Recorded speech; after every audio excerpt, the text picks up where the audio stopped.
প্রথম প্রশ্ন আমার থাকবে মাননীয় সভাপতি মহাশয়ের কাছে, যে আমরা শুরুতে আজকে যখন আমাদের প্রোগ্রামে প্রেজেন্টেশন শুনছিলাম, তার আগে দেবব্রত দা হিলার এডের কথা বলছিলেন, যেখানে 9টা স্তম্ভ রয়েছে। সেখানে হেলথ আছে, মানে স্বাস্থ্য আছে, শিক্ষা আছে, কৃষি আছে, জীবিকা আছে।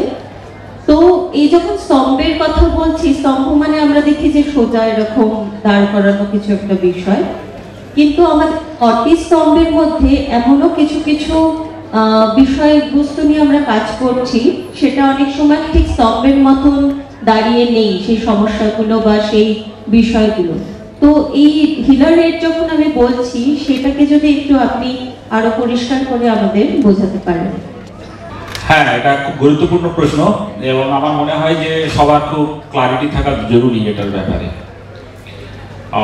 আমরা যে হিলার এড বলছি, health, education, agriculture, livelihood, environment, rights, AID, awareness, integrated development and disaster management, এগুলো তো এক একটা নাম। কিন্তু এই ক্ষেত্রে আমরা যদি কোশ্চেনটা ঠিকঠাক বুঝে থাকি, তাহলে কোশ্চেনটা এইরকমই যে অনেক কিছু প্রজেক্ট আছে যেগুলো খুব অন্যের সাথে ক্রস কাটিং করে না। যেমন ধরুন হেলথ, এডুকেশন, লাইভলিহুড, এগুলো এক একটা ভার্টিক্যাল।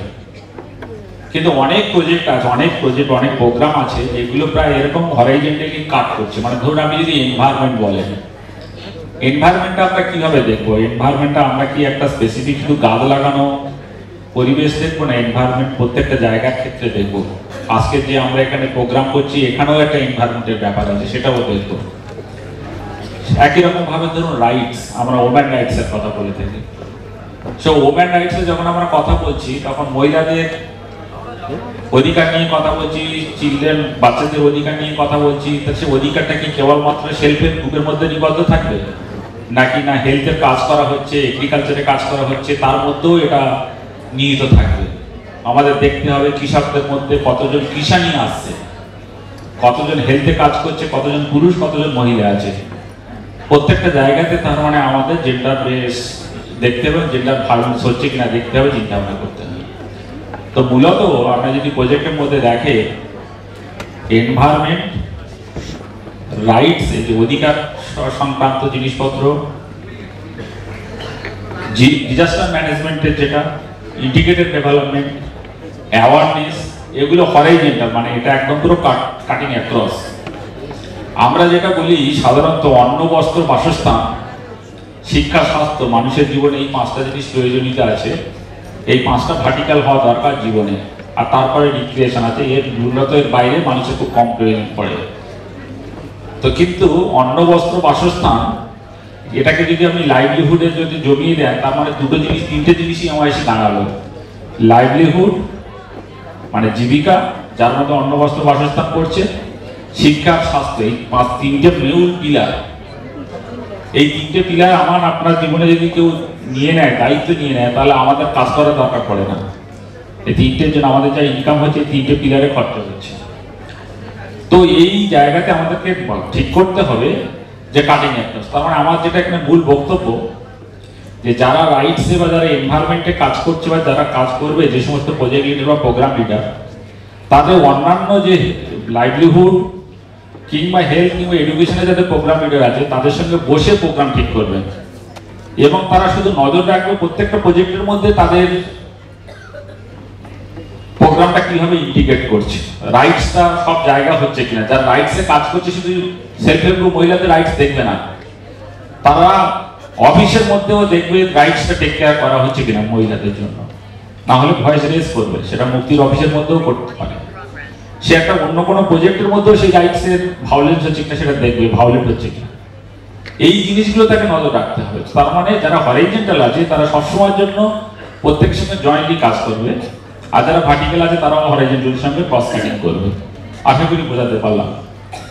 আমার মনে হয় যে এই প্রথমবার আমরা এইভাবে আলোচনা করতে পারছি, এবং এই স্বাধীনতাটা পাওয়া, যে আমরা জিজ্ঞেস করতে পারার, সারাক্ষণ যেগুলো নিয়ে আমরা কথা বলি, এটা একটা অনেক বড়, এটাও একটা গঠনতান্ত্রিক চেঞ্জ। তো অ্যাজ এ অর্গানাইজেশনের হেড হিসাবে আমরা যারা একটা বোর্ড মেম্বার আছি, আমাদেরকে অভিভাবক হিসেবে আমাদের ভাবতে হবে এইটাতে কতটা শত্রুতা তৈরি হবে এবং তাতে কতটা হবে, তাতে কতটা ড্যামেজ হবে, দুপারে বাঁধতে হবে।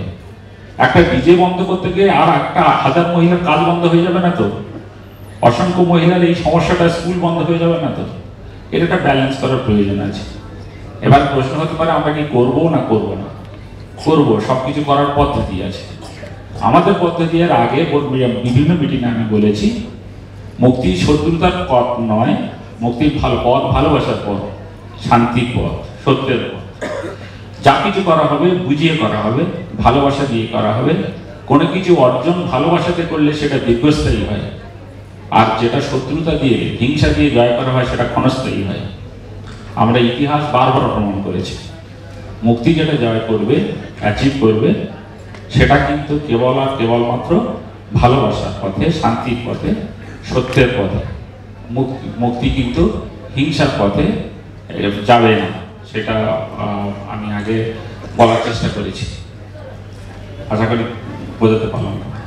আজকের আপনারা যদি দেখেন, আপনারা যারা যে আমাদের টিএসএস এর প্রোগ্রাম হচ্ছে, যাদেরকে আমরা স্পন্সর করছি, তাদের কাছ থেকে তারা আবার ফিরে আসবে, অলরেডি সেটা আসছে। অনেক টিএসএস এর অ্যালামনিরা এখন আমাদেরকে আবার স্পন্সর করছে অন্যদের।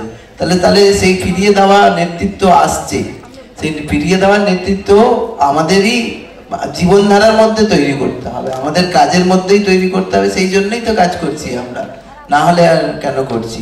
ফলে আমরা প্রত্যেকেই এক একজন এক একটা রোল মডেল, প্রত্যেকেই এক একজন এক একটা রোল মডেল। আমরা ওই জন্যে যেটা অন্য অর্গানাইজেশনের সঙ্গে থেকে আলাদা হয়, যে আমরা এখানে যারা আমাদের সঙ্গে কাজ করে, যেটা কোর ব্যাক অফিসেও যারা কাজ করে, তাদেরকে আমরা কিন্তু খুব একটা এমপ্লয়ি হিসাবে ভাবি না।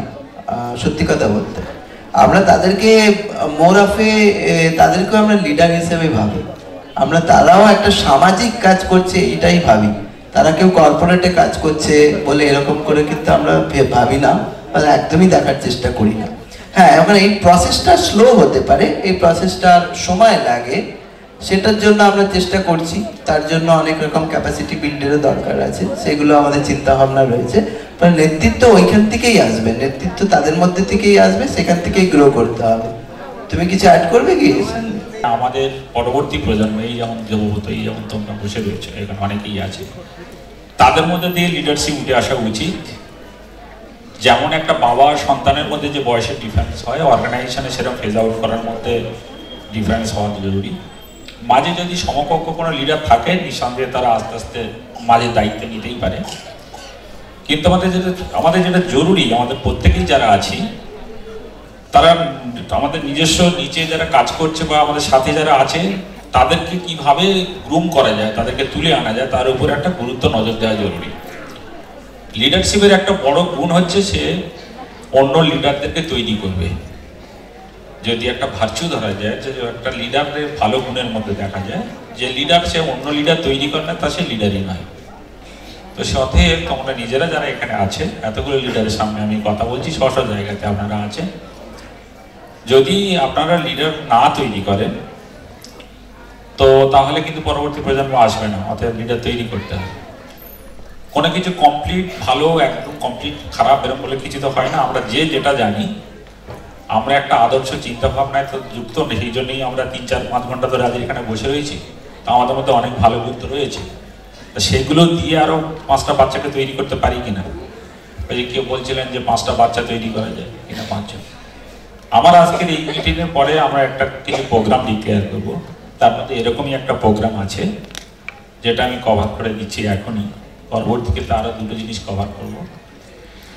সেটা হচ্ছে যে আমরা আজকের থেকে প্লেস নেব মুক্তিতে, যে আমরা প্রত্যেকেই যে যেখানে আছি, আমাদের জীবন দশাতে 5টি করে মানুষ তৈরি করে রেখে যাব।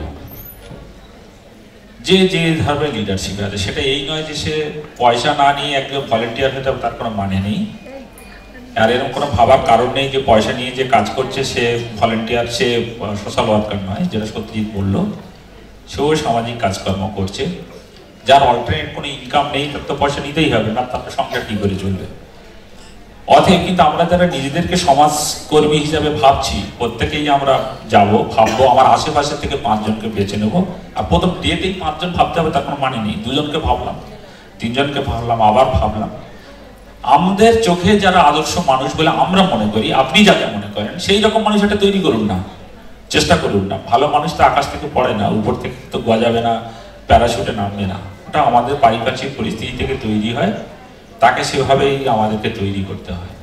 আমাদের মূর্তিসাধীদের একটা গোলই আমি দিয়ে যাওয়ার চেষ্টা করছি আজকের এই সভা থেকে, যে আমরা প্রত্যেকেই, এটা আমার থেকেই শুরু হবে, আমরা আমাদের মতো 5 জন মানুষকে বেছে নেব আমাদের জীবন দশাতে, এবং তাদেরকে আমাদের যারা আদর্শ মানুষ বলে মনে করি সেরকম মানুষ তৈরি করে যাব। তাহলে একটা চেন তৈরি হবে, একটা বড় চেন তৈরি হবে, এবং সমাজে অনেক ভালো মানুষ তৈরি হবে, তার থেকে লিডারশিপ উঠে আসবে। আর আমাদের লিডারশিপ তো উঠছেই। আপনারা খেয়াল করে দেখুন, আমাদের মডেলটা হয়েছে, আপনারা জটার মন্দির দেখেছেন। এখানে জটার মন্দিরটার বৈশিষ্ট্য হচ্ছে যে ছোট ছোট মন্দিরের মিনিয়েচার দিয়ে একটা বড় মন্দির তৈরি করা। আমাদের 45টা প্রজেক্ট একটা এমনভাবে ডিজাইন করা হয়েছে, এক একটা প্রজেক্টই মুক্তি, আবার সামগ্রিকভাবে একটি মুক্তি, আবার একটা ক্লাস্টারও একটা মুক্তি। তো তার মানে খুব ক্যাসকেডিং ডিজাইন আছে। তো লিডার প্রত্যেকটা জায়গাতে লিডারশিপের যে প্র্যাকটিস করবে, একটা স্কুল যে চালাচ্ছে, কালকেরই শুভদার সঙ্গে কথা হচ্ছিল, একটা স্কুলে 5 জন মাস্টারমশাই আছে, তার সঙ্গে 2 জন আরো প্যারেন্টের একজন বা একজন সমাজসেবী মানুষ, এই 6 জন 7 জন মিলে যদি একটা বোর্ড তৈরি করে একটা স্কুল ভালো করে তৈরি করার দায়িত্ব নেয়, তার মধ্যে থেকে একজন সিনিয়র বেরোবে। স্কুলের উপরে লেভেলে 5টা 7টা স্কুল নিয়ে যে তৈরি করছে, তার মধ্যেও যদি একটা বোর্ড হয়, পার্টিসিপেটিভ এবং হয়, তার মধ্যে একজন লিডার বেরোবে। এইরকম লিডার বেরোতে বেরোতে বিভিন্ন লিডার বিভিন্ন জায়গাতে কাজ করবে, তাদের চিন্তা চেতনার লেভেল অনুযায়ী কাজ করবে। বিভিন্ন জায়গাতে আমরা লিডার দেখতে পাবো, এবং সামাজিক পরিবর্তন আসবে, সমাজ বিপ্লব আসবে। সমাজের চিন্তাভাবনা এইভাবেই হয়, এরকম কোনো কারণ নেই। এটুকু আপনাদের ধরিয়ে দিতে চাই, যত সামাজিক বিপ্লব ঘটেছে সেগুলো কিন্তু পলিটিক্যাল নয়, বেশিরভাগ ক্ষেত্রে নন পলিটিক্যাল বিপ্লব ঘটেছে। এবং সামাজিক বিভিন্ন সমস্যা সমাধান করার জন্য যে আন্দোলন, চিন্তাভাবনা, সেগুলোর মধ্যে দিয়ে বিপ্লব আসে। বিপ্লব মানে রাজাকে পরিবর্তন করা নয়, এটুকু যেন আমাদের মাথায় থাকে। নমস্কার। আমার যেটা প্রশ্ন হলো যে মুক্তি বহু বছর ধরে গ্রামাঞ্চলে কাজ করে এসেছে, এবং তার নিজস্ব একটা বৈশিষ্ট্য অনুযায়ী সে তার স্ট্র্যাটেজিস এবং অ্যাপ্রোচেস ডিজাইন করেছে। গত বছর থেকে মুক্তি শহরাঞ্চলে কাজ শুরু করেছে, তো তারও একটা নির্দিষ্ট নিজস্ব বৈশিষ্ট্য আছে। তাহলে সেই ক্ষেত্রে গ্রামাঞ্চল এবং শহরের যে প্রোগ্রাম, এই দুটোর মধ্যে আমরা কিভাবে মেলবন্ধন করব মুক্তির ফিলোসফির কথা মাথায় রেখে? খুব গুরুত্বপূর্ণ প্রশ্ন। আজকে সকালেই আমরা দেখেছি যে সিআই ইন্টারন্যাশনাল যে সিআই যে প্রজেক্ট আমাদের সঙ্গে করছে, তাতে আমরা আরবানে গিয়ে কাজ করছি, যেটা আমাদের গত 20 বছরে আমরা সেটা খুব একটা করিনি। ইচ্ছা থাকলেও আমরা খুব একটা করতে পারিনি। এখন যদি একটু ডিপ ভাবে দেখি, সমস্যাটা তেমন কোনো ডিফারেন্ট নয়। আমরা বলছি যে আজকের প্রান্তিক মানুষ, তারা তাদের যে রাইটস তারা পায়নি, যে কথা নন্দিতা শঙ্কর বলছিল, তাদের রাইটস তারা পায়নি, সেই জন্য আমরা রাইটসের জন্য কাজ করছি। আবার শহরেও যদি দেখি, সেখানেও কিন্তু সেই একই প্রবলেম। এরপরে মানুষ শহর কেন্দ্রিক হয়েছে, যাদেরকে নিয়ে আমরা কাজ করছি বা যে জায়গাতে কাজ করার প্রয়োজন বলে মনে হচ্ছে, তাদের যদি আমরা ডেমোগ্রাফি দেখি, তাহলে দেখবো যে তারা মেনলি তাদের ভিটেবাটা ছেড়ে বিভিন্ন জায়গা থেকে তারা পরিযায়ী হয়ে ওখানে এসেছে, এবং তাদের অবস্থাই বেশি খারাপ, এবং সেই জন্যই সেইখানে কাজ করার দরকার হচ্ছে, তাই না? তাহলে সেইখানে তো আজকে গ্রামে যখন দেখছি, তখন একটা নির্দিষ্ট পরিবারের মধ্যে, বা তারা বহু বছর ধরে সেই গ্রামে আছে, তারা তাদের পাড়া প্রতিবেশীকে ফ্যামিলি বলেই মনে করে, তাদের 3 পুরুষ 4 পুরুষ 5 পুরুষ ধরে সেখানে আছে। কিন্তু শহরে কেউ হয়তো গুজরাট থেকে এসে আছে, কেউ বিহার থেকে আছে, কেউ হয়তো সুন্দরবন থেকে আছে, কেউ হয়তো অন্য আরো কোথা থেকে আছে। তা তারা তো কেউ কাউকে চেনেই না, তাদের মধ্যে আরো বেশি ডিফিকাল্টি, মানে তাদের মধ্যে রেষারেষিটা অনেক বেশি, তাদের অধিকারের লড়াইটা আরো বেশি। এবং ন্যাচারালি যেহেতু সেখানে যে ওয়েলথটা সেটা কম এবং তার জন্য এবং তারা বেশি পরিমাণে সেখানে তাদের অধিকারের লড়াইটা একটা অন্যরকম, সেটা আরো কঠিন লড়াই। ফলে তারাও যদি বেশিও না হয় বা কম বেশি যদি নাই বলি, they are also needy, they are also vulnerable. তাহলে তাদের মধ্যে যদি আমাদের কাজ করতে হয়, যেটা ডিফারেন্ট সেটা যেটা মনে হয়েছে আমাদের পদ্ধতিগতভাবে এমন কোনো হয়তো ডিফারেন্স নেই, কিন্তু এমপ্যাথিটা অনেক বেশি দরকার। তাদের সঙ্গে কাজ করতে হলে বা তাদেরকে নিয়ে কাজ করতে হলে অ্যাজ এ মানুষ আমাদের আরো অনেক বেশি বুঝতে হবে, কারণ তারা অনেক বেশি ভালনারেবল, মানে পরিবেশটা আলাদা গ্রামের থেকে, তারা ওখানে কঠিন, তাদের জীবনটা আরো বেশি কঠিন সেই অর্থে। সেই জন্য আমাদের এমপ্যাথি সেখানে বা আমাদের ভ্যালুস সিস্টেমগুলো আরো অনেক বেশি উজ্জীবিত রাখতে হবে, স্ট্রং রাখতে হবে এবং এমপ্যাথেটিক্যালি ভাবতে হবে যে তাদের কি নিড নয়। হয়তো কিছু কিছু ক্ষেত্রে ডিফারেন্ট হতে পারে, বাট মূলত সেখানে তেমন কোনো ডিফারেন্স নেই, দুই জায়গাতেই সেই অধিকারের লড়াই আর কি। সেই অধিকারের লড়াইয়ের শুধু ওই টেনিস খেলার মতো, কোনোটা গ্রিন ফিল্ডে খেলা হয়, কোনোটা হয়তো ক্লে ফিল্ডে খেলা হচ্ছে, এই ডিফারেন্স আর কি। আমাদের তেমন কোনো ডিফারেন্স আমরা দেখি না। আমাদের মনে হয় দুই জায়গাতেই কাজ করার দরকার আছে এবং বিশেষ করে এইসব জায়গাতে আরো বেশি করে ভ্যালু এডুকেশনের কাজ করা, আরো বেশি করে বিভিন্ন রকম যেটাকে বলে কালচারাল অ্যাক্টিভিটি আর কি, যাতে মানুষের পরিশোধন হয় আর কি, সেইগুলোকে করা এবং তাদেরকে স্কিল ওরিয়েন্টেড করা, কারণ তারা কেন ওখানে পড়ে আছে, যাতে সেই তাদের লাইভলিহুডটা যাতে সিকিউর হয়, তাদের এডুকেশনটা যাতে ঠিক হয়, সেই জায়গাতে অনেক বেশি মোরালি কাজ করতে হবে, এমপ্যাথেটিক্যালি। এই আমাদের যেহেতু স্ট্রেংথটা হচ্ছে রুরাল ডেভেলপমেন্টে, দেখতেই পাচ্ছ ওদেরকে মোর আর মোর রুরালে নিয়ে যাও, মুক্তির ভ্যালুসটা দেখাও, শিখুক, তবে নিজেদেরকে একাত্ম করতে পারবে। আর অ্যাট দ্য সেম টাইম আমাদের অন্যান্য লোকেরাও শিখবে তোমাদের কাছ থেকে, তোমরা যারা নিউ ব্লাডের মতো বা নিউ আইডিয়া নিয়ে আসছো সেটাও শিখবে। এর একটা মেলবন্ধন হওয়াটা জরুরি। তো দেখতেই পাচ্ছ যে আমাদের যে ফাউন্ডেশন ডেতে আজকে যে আমরা কথা বলছি, সেখানেও ইনক্লুশন করার দরকার ছিল। আমি জানি না তারা আজকে এসেছে কিনা সিআই প্রজেক্টে। হ্যাঁ এসেছে, সবাই এসেছে সবাই আছে। আচ্ছা এসেছে না? তো তাহলে শুনছে তাহলে আমার কথা। তো আমি তাদের বলবো যে আমাদের গ্রামে যান, মুক্তি গ্রামে গিয়ে দেখুন কিভাবে ট্রান্সফর্ম হচ্ছে, কিভাবে মানুষ হচ্ছে।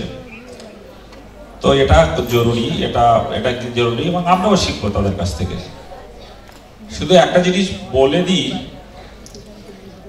আমাদের সমাজে যেটা সব থেকে খারাপ জিনিস হচ্ছে সেই অ্যাটিটিউড থেকে আমরা যারা চাকরি করার মানসিকতা নিয়ে সমাজ সেবা দিয়ে এসেছি সেটা থেকে বেরোতে হবে, না হলে আমাদের সমাজ পরিবর্তন হবে না। যেটা আমি বারবার বলার চেষ্টা করি। কেন? সমাজের সমস্ত সমস্যার মূলে তো ওটাই।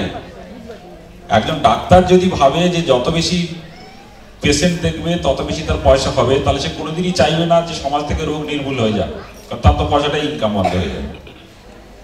একজন লয়ার যদি ভাবে যে যত বেশি সে মুভ করবে, যত বেশি কনফ্লিক্ট হবে, তো তাহলে তত বেশি তার কেস হবে, তবে তার তত বেশি পয়সা পাবে, তাহলে সে কোনোদিনই চাইবে না সমাজ থেকে তাহলে কনফ্লিক্ট উঠে যাবে, কারণ কনফ্লিক্ট বাড়লেই তার পয়সা বেশি হবে।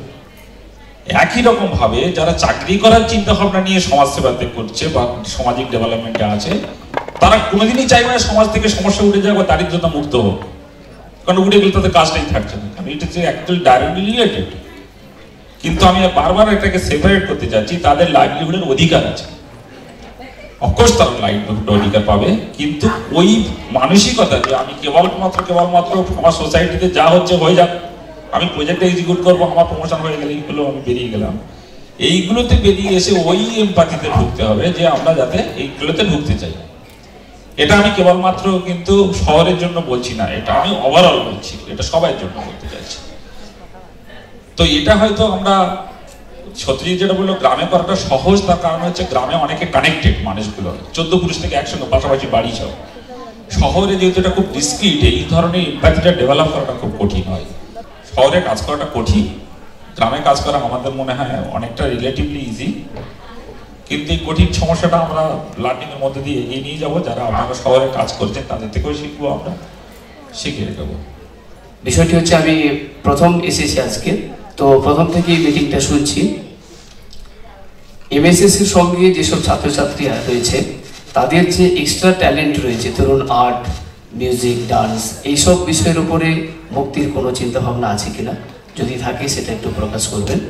আর দ্বিতীয় কথা হচ্ছে যেসব ছাত্রছাত্রী ধরুন 7, 8, 9, 10 এই ধরনের যে ক্লাসের ছাত্রীরা বিশেষ করে তাদের শারীরিক ডেভেলপমেন্টের সঙ্গে সঙ্গে তাদের কিছু শারীরিক প্রবলেম থাকে যেগুলো তারা প্রকাশ করতে পারে না বা গাইডেন্সটা সেভাবে সাপোর্ট করতে পারে না।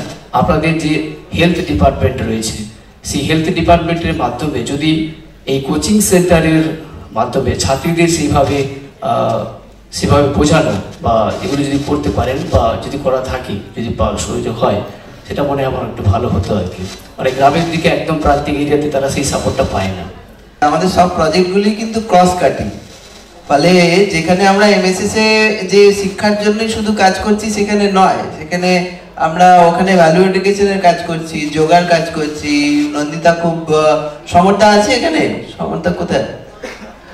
সমর্থা রয়েছে যেখানে এখানে ভ্যালু এডুকেশনের কাজ করছি। আমাদের অন্য জায়গাতে হচ্ছে, আপনার জায়গাতে যদি না হয়ে থাকে তাহলে আপনি কথা বলুন, এখানে যে যিনি সংশ্লিষ্ট অনন্য রয়েছে কথা বলুন, তাহলে সেইগুলো ওখানে ইমপ্লিমেন্ট হবে। আমরা সেই জন্য আমরা হোলিস্টিক, যেটা আপনি বলতে চাইছেন বেসিক্যালি ইটস এন হোলিস্টিক এডুকেশনের কথা বলছি আমরা।